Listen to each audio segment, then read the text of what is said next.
half article is better than thousands of Buhari. Buhari is doing the best in Nigeria.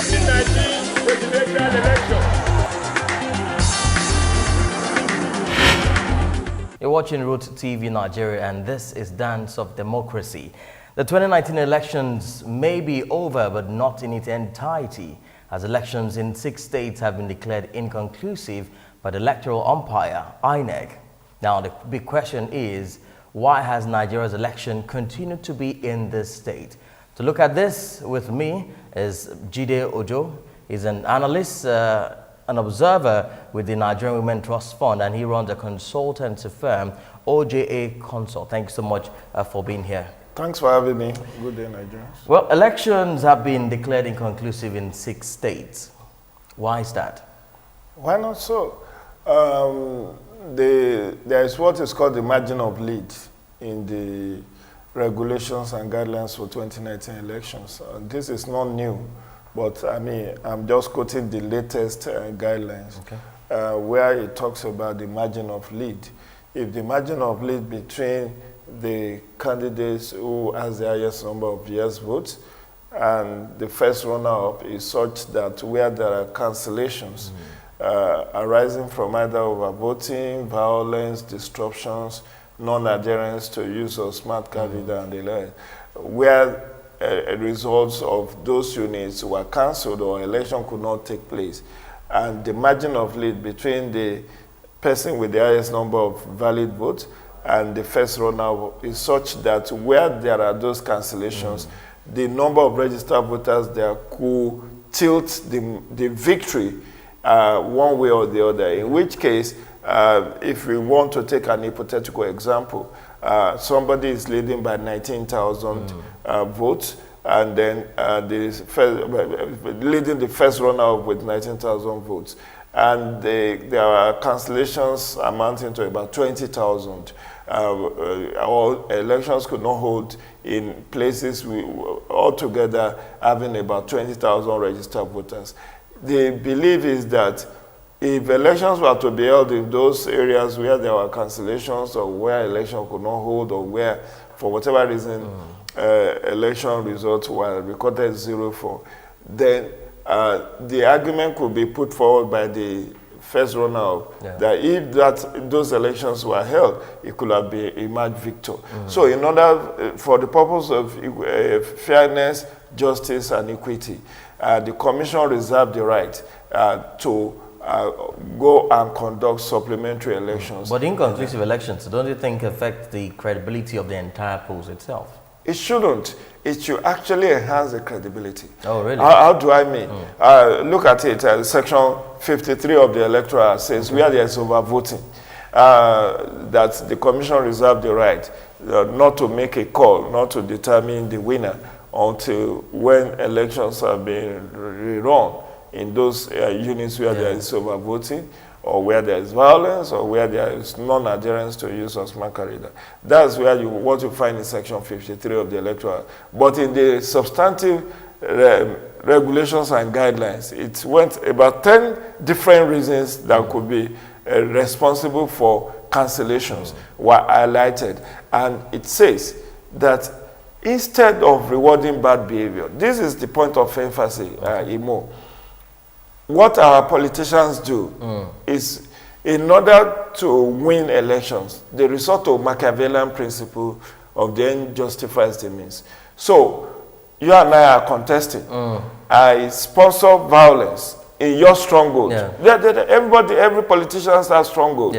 I sponsor violence in your stronghold, knowing full well that the Commission will not think twice before cancelling the result of those units. Meanwhile, I'm able to protect my own stronghold. Nothing happened there. Now, if a call is made and I'm declared the winner, I've used an underhand tactics to defeat you. That's what they call technical knockout. So you deliberately go to the stronghold of your opponent, foment trouble there, or induce adult worker not to use smart card reader, or anything that you know amounts to electoral offense that could warrant the cancellation.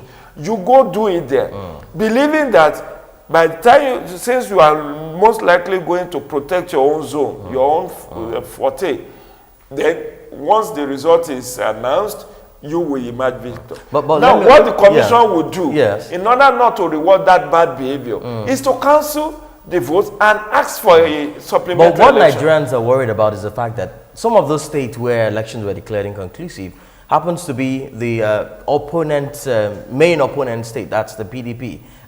Very few, one or two in APC. I mean, does that make up anything? That's conspiracy theory. I don't want to subscribe to that. I'm not a politician. I'm not a card-carrying member of any political party. I'm apolitical. And I'm speaking to you as a technocrat on election matters. Okay. The conspiracy theorists will have a field day. But, you know, look at the flip side. For every election, you win one friend, you lose another. Because it's like a judge. Do you get it? Yes. You go to court challenging somebody, the judge says, oh, I'm right, you are wrong. You will be unhappy with the decision of the judge because you want him to see things from your own viewpoint. Yes. So the moment he doesn't see it that way, you call him a bad judge. He's been induced, he's been compromised, he's been bribed. But the rules are very clear. The rules are clear. Now, in Plateau State, it was actually APC incumbent governor that is leading. People are not saying why APC, why was that not also concluded? In Kano, I mean, you possibly have read the social media, the CP, Commissioner of Police in that state, doing a yeoman's job, arresting even a deputy governor and a serving commissioner who wanted to alter the results of Nasarawa local government. Now, after all the collations, it was not discovered that in places where there were cancellations, that if elections have been allowed to hold, it could tilt victory one way or the other. It so happened that majority of these states where there were inconclusive elections happens to be states where PDP was in the lead. Okay. But that's not to say. The argument for those who are making that conspiracy theory is that should they will INEC have bent the rule to favor them and allow the tribunal to nullify the elections for non-adherence with its own rules? What is our choice? Is it not better to do a thorough job, go back, conduct that supplementary election, and ensure that you are on the side of the law? But there's going to be a rerun as it is now. No. What is going to happen is supplementary election. Supplementary does not mean rerun, because rerun, in a sense, means the entire exercise is going to be taken afresh. But what supplementary means is that only in those isolated places, like in Sokoto now, the margin of lead between the incumbent governor of Sokoto State is 3,000 plus votes. The number of council votes is 75,000 in 139 polling units. Is my mathematics okay with you? There are 75,000 plus votes, registered voters in 139 units where there were cancellations or non-adherence to electoral process and all of that. And now, the incumbent governor is leading by 3,600 or thereabout. And you want the commission, the electoral management body, to look the other way, declare him the winner, when the APC guy will go to court and say, look, my lord, this is what the electoral law says, this is what the constitution says, this is what the guidelines of INEC says. It has not been followed in this respect. And then the commission the tribunal will now say, go and have a rerun. Well, let's look at Rivers State now. I mean, Rivers was like a hub of war, let me put it that way, on elections day. Could that have been avoided, looking at the fact that there were heavy deployment of security personnel? It's an avoidable phenomenon, but don't classify Rivers as one of the states where there was inconclusive election. The word to use in Rivers is suspended election. Okay. The election there has only been temporarily suspended. The total results has not been collated as to know whether a return can be made one way or the other or not. Okay. Until that is done, and which is later today, because INEC has sent a delegation, a high-powered delegation to visit Rivers, interact with stakeholders, and come up with a recommendation. But what does it stand now? Is it going to be like supplementary or No. That's what I'm saying. The way it is. It is only after the committee has reported back to the commission. The commission will look at all the recommendations and decided whether to go ahead with the final collation of results, an announcement of a winner if a clear winner has emerged, or that there were going to be cancellations that can warrant such an inconclusive election that would now necessitate rerun. But what does the law say about all of this, inconclusive elections? The law is very clear. That's what I'm citing to you. That where the margin of lead is such that the lead candidate or the leading candidate and the first runner-up, because it's actually about those two. It's about the person who is leading.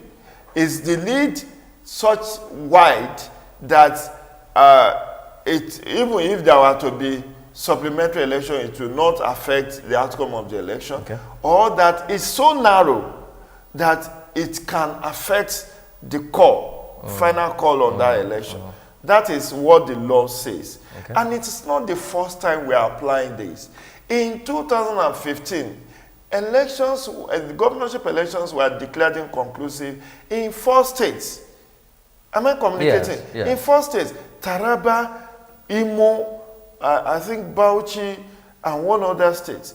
And eventually, their victors emerged. The law, the constitution, the electoral says within 21 days. So there will be supplementary election within 21 days. It is believed. So we'll wait after 21 days. But however, there is an issue in more that must be discussed on this issue of inconclusiveness. It has to be revisited. Why did I say so? My argument is this, as a professional. The INEC is looking at the number of registered voters to determine the inconclusiveness of these elections. INEC is not looking at the number of persons who collected their PVCs. Now, in Sokoto State, where they said there were 75,000 plus registered voters, it may well be that those who collected PVC may be less than 10,000. Now, you are going to declare an election inconclusive based on registered number of voters, which is 75,000, when in actual fact, by your own regulations and guidelines, you have said that if you do not have PVC, you cannot vote. If I cannot vote, I already know that even if there will be supplementary election, it will not alter whoever will is on coasting to victory. So that is part of the reason why this issue have to be But let me just hold you up there before we go. Let's do a little comparison from what we had in 1993, where the election was adjudged to be the fairest ever in the history of the country, and now where we have an INEC with almost 200 billion naira to prepare for the elections. How would you compare both elections? You don't compare apple with oranges. In 1993, there were just 2 parties, NLC and SDP. And the voting method in 1993 was different. In 1993, there was option A4, voting system. Option A4 means I will queue behind the picture or the person that I'm voting for. There is no ballot paper issued. So you queue behind. No smart card reader. No smart card reader, no ballot paper. You just take a count.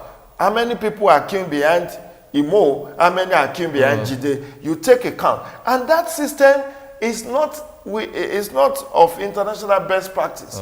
Why did I say so? International best practice talked about secrecy of ballot.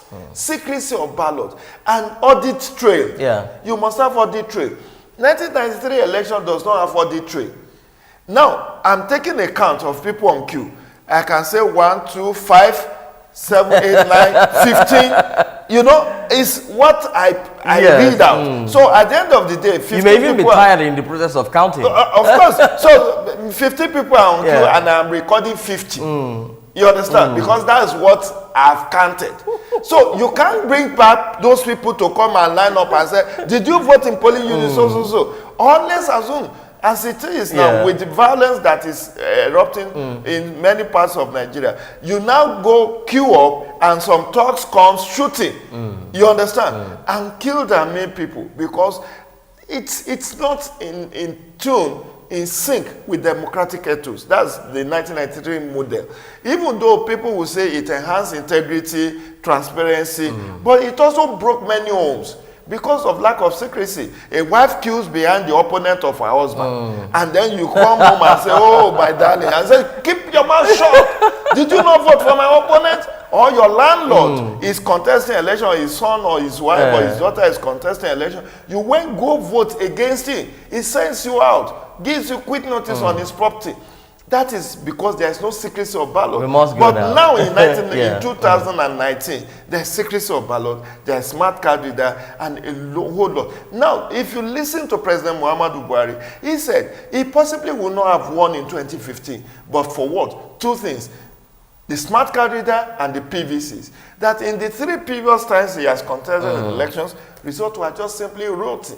They just simply write the result and announce, and then they would say go to court. He went to court, Supreme Court 3 times, he couldn't get justice. But in 2015, there was a game changer, smart card reader. You can't use, and now it has gone a notch higher. There is no incident form that can be used to substitute the use of smart card reader. And that is why, you see, I see this inconclusive election more on the side of electoral integrity than undermining the electoral integrity. Because it shows the election is competitive. If the election were not to be competitive, you will not have the election inconclusive. Look at it. I was on this platform some couple of weeks back, and we were talking about the presidential result. And you know, the main challenger, Atiku Abubakar, lost to the incumbent president by 3.92 million votes. But the cancelled vote was in the region of 2.8 million. And I did tell you here on this platform that, look, if there was supplementary election, it will not alter anything because of the margin of lead. And that is why the INEC, in spite of whatever flaws may have been reported, went ahead and made the call. And if Atiku has gone to court now, let's see. Because now the court has said, yes, you have a right to inspect the voting materials, but you can't scan, you cannot do forensic audit on it. So how will he prove his case? All right, let me just hold you up there. Thank you so much, Jide Ojo, for being on the show today. Mr. Jide Ojo is actually an analyst. He's a columnist with the Punch newspaper, and he is an election observer with the Nigerian Women Trust Fund, and he runs a consultant, OJA Consult. Thank you so much for being a guest. Thanks for having me. It's a pleasure. Well, that's it on the package for today. Join us same time. I am Itogi Moore, edit.